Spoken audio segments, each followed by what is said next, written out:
American സൈന്യം ട്രംപിന് നേരെ തിരിഞ്ഞോ സർ? അമേരിക്കൻ സൈന്യത്തിൻ്റെ സുപ്രീം കമാൻഡർ ട്രംപാണ്. പക്ഷേ ട്രംപിൻ്റെ ഏറ്റവും പ്രധാനപ്പെട്ട അധികാരം അമേരിക്കയുടെ ആണവായുധങ്ങളുടെ കോഡ് ട്രംപിൻ്റെ കയ്യിലാണ്. പക്ഷേ കഴിഞ്ഞ 18-ാം തീയതി, ഇന്ന് നമ്മൾ സംസാരിക്കുന്നത് 21-ാം തീയതിയാണ്, 18-ാം തീയതി വൈറ്റ് ഹൗസിലെ ഏറ്റവും നിർണായകമായ സിറ്റുവേഷൻ റൂമിന് പുറത്ത് വെച്ച്, സിറ്റുവേഷൻ റൂം എന്ന് പറഞ്ഞാൽ രാജ്യവുമായി ബന്ധപ്പെട്ട ഏറ്റവും പ്രധാനപ്പെട്ട അതീവ ഗുരുതരമായ വിഷയങ്ങൾ സംസാരിക്കാനുള്ള ഒരു അതീവ സുരക്ഷാ സംവിധാനമുള്ള ഒരു ഡെഡിക്കേറ്റഡ് ആയിട്ടുള്ള സ്ഥലമാണ് സിറ്റുവേഷൻ റൂം. സിറ്റുവേഷൻ റൂമിലേക്ക് ട്രംപ് പ്രവേശിക്കുന്നത് അദ്ദേഹത്തിൻ്റെ ഉപദേഷ്ടാക്കൾ തന്നെ തടഞ്ഞു എന്ന് ഒരു വാർത്ത വരുന്നു. രണ്ടാമത്തെ വാർത്ത, ആണവായുധങ്ങൾ പ്രയോഗിക്കുന്നതിന് കോഡുണ്ട്. ഈ കോഡ് ആക്സസ് ചെയ്യാൻ ട്രംപ് ശ്രമിച്ചപ്പോൾ അമേരിക്കൻ സൈന്യത്തിൻ്റെ joint chief of staff chairman general Dan Kane ട്രംപിനെ തടഞ്ഞു. ഈ കോഡുകൾ പ്രസിഡന്റ് ഉപയോഗിക്കാൻ പാടില്ല എന്ന് പറഞ്ഞ് കോഡ് മാറ്റി പ്രസിഡന്റിന് കോഡ് കൊടുത്തില്ല. നോക്കൂ, സർവ്വസൈന്യാധിപനായ ട്രംപ് സിറ്റുവേഷൻ റൂമിൽ പ്രവേശിക്കുന്നത് തടഞ്ഞു.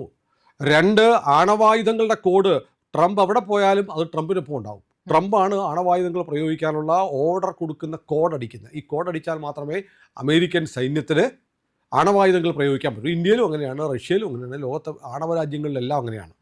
അതിൻ്റെ എക്സിക്യൂട്ടീവ് ഹെഡിൻ്റെ പക്കലായിരിക്കും അതിൻ്റെ കോഡുള്ളത്. പക്ഷേ ആ കോഡ് ആക്സസ് ചെയ്യുന്നതിൽ നിന്ന് ട്രംപിനെ തടഞ്ഞു.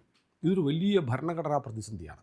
കാരണം ഇതിന് പറയുന്നത്, ഇത് ഇപ്പോൾ റിപ്പോർട്ട് ചെയ്തിരിക്കുന്നത് ആണെന്നറിയോ, ഡെയിലി മിറർ ഉൾപ്പെടെയുള്ള അമേരിക്കൻ മാധ്യമങ്ങൾ റിപ്പോർട്ട് ചെയ്യുന്നു, വാർത്ത വന്നുകൊണ്ടിരിക്കുന്നുള്ളൂ. ഇതിപ്പോൾ അവർ ഈ വാർത്ത കൊടുത്തിരിക്കുന്നത് CIA അനലിസ്റ്റായ ലാറി ജോൺസൺ വൈറ്റ് ഹൗസിലും ഒക്കെ ആയി ബന്ധപ്പെട്ട് നടക്കുന്ന വിവരങ്ങൾ സംബന്ധിച്ച കാര്യങ്ങൾ അനലൈസ് ചെയ്തിട്ട് ലാറി ജോൺസൺ പുറത്തുവിട്ട വാർത്തയുടെ അടിസ്ഥാനത്തിലാണ് അമേരിക്കൻ പത്രങ്ങൾ ഈ വാർത്ത ഇപ്പോൾ റിപ്പോർട്ട് ചെയ്യുന്നത്. അപ്പോൾ ഇത് വലിയ പ്രതിസന്ധിയാണ്. കാരണം രാജ്യത്തിൻ്റെ സർവ്വസൈന്യാധിപനെ ചീഫ് ഓഫ് സ്റ്റാഫ് തടയുന്നു. അതൊന്നും പറ്റില്ല, അത് ഉപയോഗിക്കാൻ പറ്റില്ല എന്ന് പറയുന്നു. രണ്ടാമത്തെ കാര്യം, സിറ്റുവേഷൻ റൂമിലേക്ക് കയറണ്ട. അതിന് ഇവർ പറഞ്ഞ ന്യായം, പ്രസിഡന്റിൻ്റെ ഇപ്പോഴത്തെ നിലപാട് വളരെ പ്രകോപനപരമായിട്ട് പെരുമാറും, പെട്ടെന്ന് ദേഷ്യം വരും. അങ്ങനെയൊക്കെയുള്ള സമയത്ത് ട്രംപിൻ്റെ കയ്യിൽ ഇത് കിട്ടിയാൽ പ്രശ്നമാണ്. അതായത് ഒരു പക്ഷേ ഇറാന് നേരെ ട്രംപ് ആണവായുധം പ്രയോഗിച്ചേക്കുമോ എന്നുള്ള ആശങ്ക സൈന്യത്തിനുണ്ട്. അപ്പോൾ പല കാര്യങ്ങളിലും അമേരിക്കയിൽ ഇപ്പോൾ ഈ യുദ്ധത്തിൽ, ഇറാനുമായിട്ടുള്ള യുദ്ധത്തിൽ അമേരിക്ക ഇടപെട്ടത് ശരിയല്ല എന്ന അഭിപ്രായമുള്ള ഒരുപാട് പേരുണ്ട്. സൈന്യത്തലവനെ ട്രംപ് മാറ്റിയിരുന്നു, ഒരു 2 ആഴ്ചയായതുള്ളൂ. ഇപ്പോൾ FBI തലവനായിട്ടുള്ള കാഷ് പട്ടേലിനെ മാറ്റുമെന്ന് പറയുന്നു. തുളസി ഗബ്ബാർഡിനെ മാറ്റും. അമേരിക്കക്കാരിയായ ഹിന്ദുവാണ്, അവർ ഹിന്ദുമതം വിശ്വസിക്കുന്ന അമേരിക്കക്കാരിയാണ്, അവരെ മാറ്റുന്നു എന്ന് പറയുന്നത് കേട്ടോ. അങ്ങനെ പലരെയും മാറ്റാനുള്ള ശ്രമമൊക്കെ നടക്കുകയാണ്. യുദ്ധത്തിൽ ഈ യുദ്ധം അനാവശ്യമായിരുന്നു, ഇപ്പോൾ യുദ്ധത്തിന് പോകേണ്ട സമയമായിരുന്നില്ല. ശരിക്കും അമേരിക്ക ഉദ്ദേശിച്ച പോലെ യുദ്ധത്തിൽ വിജയിക്കാൻ കഴിഞ്ഞില്ല. 48 മണിക്കൂർ അല്ലെ 72 മണിക്കൂർ കൊണ്ട് തീർക്കാം എന്ന് കരുതി ആരംഭിച്ച അമേരിക്കയ്ക്ക് ചില ഘട്ടങ്ങളിൽ അമേരിക്കയ്ക്ക് തോറ്റു കൊടുക്കേണ്ട അവസ്ഥ, ഏകപക്ഷീയമായ വെടിനിർത്തൽ പ്രഖ്യാപിക്കേണ്ടി വന്നിരിക്കുന്നു. ഇറാൻ ഒരിക്കൽ പോലും വെടിനിർത്തണേ എന്ന് ആവശ്യപ്പെട്ടില്ല. അമേരിക്ക പറയുക ഞങ്ങൾ വെടിനിർത്തുന്നു. എന്താണ് അമേരിക്ക കുറേ സെറ്റ് ബാക്കുകൾ ഉണ്ടായിരിക്കുന്നു. അമേരിക്കയെ വിശ്വസിച്ച് കൂടെ നിൽക്കുന്ന ഗൾഫ് രാജ്യങ്ങൾക്ക് വലിയ പരിക്ക് പറ്റുന്നു. കൈവശമുള്ള മിസൈലുകളും ആയുധങ്ങളും അമേരിക്കയുടെ തീരുന്നു. താഡ് പോലെയുള്ള ഏതാണ്ട് 750 താഡ് മിസൈലുകൾ മറ്റാണ് ലോകത്ത് അമേരിക്കയുടെ കയ്യിൽ ബാക്കി ഉണ്ടായിരുന്നത് അത്രേ. അതൊക്കെ കഴിഞ്ഞു. അപ്പോൾ ഇതിനിടയ്ക്ക് ഇത് എടുക്കാനുള്ള സമയം വേണം. ഇങ്ങനെ പലതരത്തിലുള്ള പ്രതിസന്ധികളിൽ ട്രംപ് നിൽക്കുകയാണ്. അപ്പോൾ ട്രംപിന് വല്ലാത്ത ദേഷ്യം വന്ന് വളരെ പ്രകോപനപരമായി പെരുമാറും. എന്തു ചെയ്യുമെന്ന് അറിയത്തില്ല. അങ്ങനെയുള്ള ഒരാളുടെ കയ്യിലേക്ക് കോഡ് കിട്ടിയാൽ, സിറ്റുവേഷൻ റൂമിൽ കയറിയാൽ അത് ശരിയാവത്തില്ല എന്ന് സൈന്യം തോന്നി ട്രംപിനെ തടഞ്ഞു എന്നാണ് ഈ ഡെയിലി മിററിലെ വാർത്ത. ഈ അനലിസ്റ്റ് ലാറി ജോൺസന്റെ വിശകലനത്തിൻ്റെ അടിസ്ഥാനത്തിൽ ഡെയിലി മിററിൽ വാർത്ത കൊടുത്തിരിക്കുന്നത്. അപ്പോൾ ഇതിനകത്തുള്ള പ്രശ്നം എന്ന് പറഞ്ഞാൽ, ഈ സർവ്വസൈന്യാധിപനെ ഇതിൽ നിന്ന് വിലക്കുക എന്ന് പറഞ്ഞാൽ സൈന്യത്തിന് പ്രസിഡന്റിനെ വിശ്വാസമില്ല എന്ന് പറയുന്നത്. അത് വല്ലാത്തൊരു പ്രതിസന്ധിയാണ്. അപ്പോൾ സൈന്യം പറയുകയാണ്, ഇവരിപ്പോൾ പറയുന്നത് എന്താ, അദ്ദേഹത്തിൻ്റെ എടുത്തുചാട്ടം, പെട്ടെന്ന് ദേഷ്യം വരും, പ്രകോപനപരമായ നിലപാട്, അതൊക്കെ കൊണ്ട് ഇതിൻ്റെ ആണവ കോഡുകളൊന്നും ട്രംപിൻ്റെ ഇരിക്കുന്നത് സുരക്ഷിതമല്ല എന്ന് സൈന്യം കരുതിയാൽ വലിയ ഭരണഘടനാ പ്രതിസന്ധിയാണ്. കാരണം ട്രംപിൻ്റെ മാനസികാവസ്ഥയിൽ സൈന്യത്തിന് വിശ്വാസമില്ല. അപ്പോൾ അമേരിക്കയുടെ ആർട്ടിക്കിൾ 25 അനുസരിച്ച് പ്രസിഡന്റിനെ നീക്കാം, അല്ലെങ്കിൽ ഇംപീച്ച്മെൻറ്റ് നടപടി ആരംഭിക്കാം എന്ന തരത്തിലേക്കൊക്കെ കാര്യങ്ങളെത്തും. അതോടൊപ്പം ഇതിനകത്തുണ്ടാകുന്ന കാര്യം, ഇത് മറ്റ് രാജ്യങ്ങളിലേക്ക് ഈ വാർത്ത എത്തുമ്പോഴെന്താണ്, വലിയ തോതിൽ അമേരിക്ക ലോകത്തിലെ ഏറ്റവും വലിയ ആയുധ ശേഖരമുള്ള, ഏറ്റവും കൂടുതൽ ആണവായുധമുള്ള രാജ്യങ്ങളിലൊന്നായ അവിടുത്തെ പ്രസിഡന്റും സൈന്യവും തമ്മിലൊരു അഭിപ്രായ വ്യത്യാസം നിലനിൽക്കുന്നു എന്നുള്ള വാർത്ത വന്നാൽ അമേരിക്കയുടെ ശത്രുക്കൾക്ക് അത് വലിയൊരു വലിയൊരു ആവേശമാകും. അപ്പോൾ അതോടൊപ്പം തന്നെ അമേരിക്കയുടെ വിശ്വാസ്യത, അമേരിക്കൻ പ്രസിഡന്റിൻ്റെ വിശ്വാസ്യത തകരും. അപ്പം നോക്കൂ, ഇറാൻ ഇപ്പോൾ പറഞ്ഞുകൊണ്ടിരിക്കുന്നത് എന്താണ്? ട്രംപ് തന്നെ പറയുന്നു ഒരു വെടിനിർത്തൽ സമ്പൂർണ്ണ വെടിനിർത്തൽ ഉണ്ടാവുകയാണെങ്കിൽ ഞാൻ ഇസ്ലാമാബാദിലേക്ക്, പാകിസ്ഥാനിലേക്ക് പോകുമെന്ന് പറയുന്നു. പക്ഷേ നമ്മളിത് സംസാരിക്കുന്ന തൊട്ട് മുമ്പും ഇറാൻ പറയുന്നത് ഞങ്ങൾ ചർച്ചയ്ക്ക് വരുന്നില്ല. അപ്പോൾ ചർച്ചയ്ക്ക് ഞങ്ങൾ വരുന്നില്ല എന്ന് അമേരിക്ക ഇങ്ങോട്ട് സന്നദ്ധമായിട്ടും ഇറാൻ പറഞ്ഞ് ഞങ്ങൾ വരുന്നില്ല.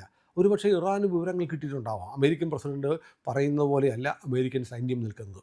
എന്തോ ഒരു കുഴപ്പമുണ്ട്. അതുകൊണ്ട് ട്രംപിൻ്റെ സ്വാധീനത്തിൽ, സൈന്യത്തിലുള്ള സ്വാധീനത്തിൽ ട്രംപിൻ്റെ വിശ്വാസ്യതയിൽ വല്ലാതെ ഇടിവ് തട്ടിയിരിക്കുന്നു എന്ന തരത്തിലുള്ള ഒരു വിവരം ലഭിച്ചതുകൊണ്ടാണോ ഇറാൻ ഒരുപക്ഷെ ഈ ചർച്ചയ്ക്ക് ഞങ്ങൾ വരുന്നില്ല എന്ന് ഇപ്പോഴും പറയുന്നത്? കാരണം അവരുടെ ഒരു കപ്പൽ പിടിച്ചതിൻ്റെ പേരിലാണെന്നൊക്കെ അവർ പറയുന്നുണ്ടെങ്കിലും അപ്പോൾ അമേരിക്കയിലെ ഇത്തരം ചില വിവരങ്ങൾ പുറത്തു വരുന്ന പശ്ചാത്തലത്തിലാണോ എന്നൊരു ആശങ്ക വരുന്നുണ്ട്. ഏതായാലും അമേരിക്ക പോലെയുള്ള ഒരു രാജ്യത്ത് അതിൻ്റെ പ്രസിഡൻറ്റും സൈന്യവും തമ്മിലുള്ള ഒരു അകൽച്ച അല്ലെങ്കിൽ സംഘർഷം ഉണ്ടാകുന്നു എന്നുള്ള വാർത്ത അത്ര സുഖകരമല്ല. കാരണം ട്രംപിനെ സംബന്ധിച്ച് പിന്നെ മാത്രമല്ല, ട്രംപ് കഴിഞ്ഞ കുറേ കാലങ്ങളായി എടുക്കുന്ന നിർവചിക്കാനാവാത്ത എന്ത് ചെയ്യും ട്രംപ് എന്നറിയില്ല. കഴിഞ്ഞ ദിവസം ഇറാൻ പറഞ്ഞൊരു കാര്യമുണ്ട്, 1 മണിക്കൂറിനുള്ളിൽ ഈ മനുഷ്യൻ 7 നുണകളാണ് പറഞ്ഞത്.